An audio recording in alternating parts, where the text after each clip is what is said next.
First up, we're going to start with an older nickel coin here. This is the 1912 S Mint Mark Liberty Head V nickel. So the reason that this coin is super valuable is because the 1912 S, by the way, the S Mint Mark is going to be here on the reverse. So if you guys inherited coin collections or things like that, you definitely want to look and check your Liberty Head nickels and see if you guys have a 1912S, because really in any condition this coin is rare, and that's because they only produced 238,000 of these coins. So this coin is super rare because they did not make or produce a lot of these coins for the 1912S, and also this is a very good conditioned coin here. So it's graded by PCGS, the coin grading company, at a mint state 66. The coin grading scale goes up to 70, 70 being the best grade you can get. So that is going to give it a ton of value as well. That's why this nickel sold for over $28,000. 28 grand. Alright, now here's another Liberty Head nickel. Now this is super rare because it's the 1913 Liberty Head nickel, which only 5 were made. So you're not going to find this in your coin collection, but I did want to add it in here since it's worth a fortune. This coin sold for over $3.7 million. Now here is a 1916 Buffalo nickel. Now there's a lot of 1916 Buffalo nickels out there that are worn down or not very valuable because of their condition. However, this coin is in very good condition. It's graded by NGC at a mint state 63, but really what gives it a lot of value is the fact that it has the doubling on the front of the coin. So if we look here at the date, you'll see the date 1916 is doubled.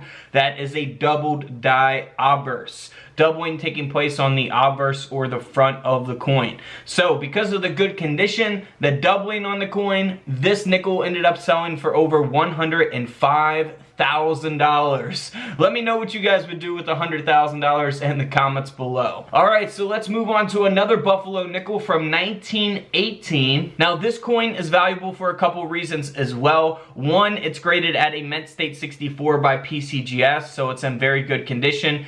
And also, this is the D Mint Mark, so if you guys are new, it's going to, the D Mint Mark or an S Mint Mark will be underneath the word 5 cents. You also have no mint marks for Buffalo nickels as well, but that will be on the reverse of the coin underneath 5 cents.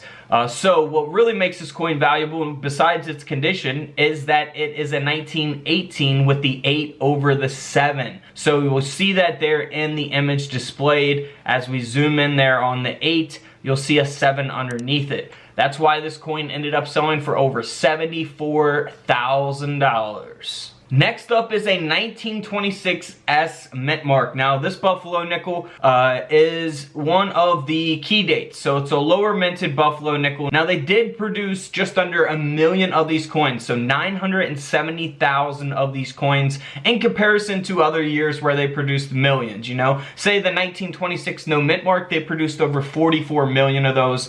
For the S Mint Mark here, they only produced 970,000. And again, we see that S Mint Mark under the words 5 cents on the reverse of the coin.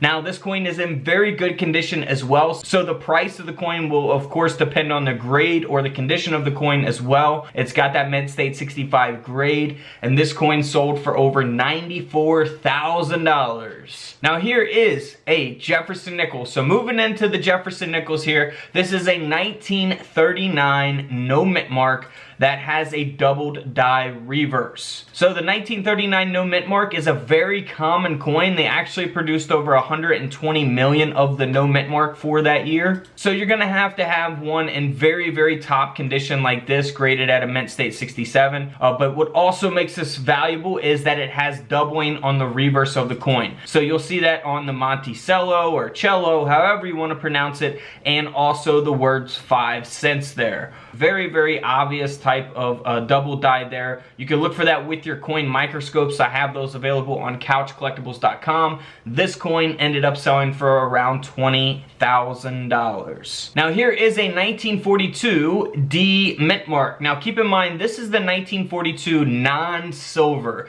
So there's a 1942 No Mint Mark and a 1942 D Mint Mark that are not silver. Now in 1942, there's also nickels that are silver. So we'll have a a 1942 P mint mark and a 1942 S mint mark that are silver, and they will have the big mint marks on the reverse of the coin. That's how you can tell those ones are silver. Now this is the non-silver version. You'll see the small D mint mark here on the right side on the reverse of the coin, and this actually has a high grade of a mint state 66, so it's in good condition, but it also has a D mint mark over a horizontal D. And here's what that looks like up close. Again, you want to put that D mint mark underneath your coin microscopes to see if you have that D over a horizontal D.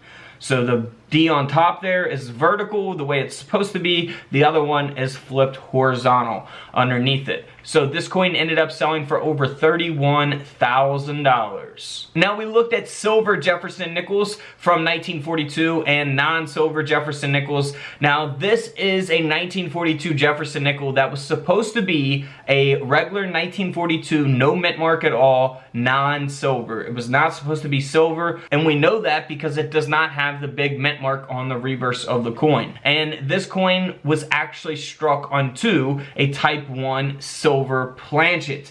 So this coin ended up selling for over $9,900 because of that mint error. And this does not have a mint state grade. It's got a very low grade, only graded at a good 6. So of course this coin grading scale goes up to 70. 6 is going to be on the much lower end of the scale, but still almost a $10,000 coin because of that mint error. Now here is a 1945 P mint mark. Again, we'll see that big P mint mark on the reverse of the coin because this coin is 35% silver and it's in very good condition. It's graded at a mint state 66, and it also has this doubling on the reverse of the coin, just like the other Jefferson nickel we looked at. You'll see that on the lettering there on the back of the coin. So this nickel ended up selling for over $14,000. Now here is a 1949 D mint mark where the D is over the S mint mark.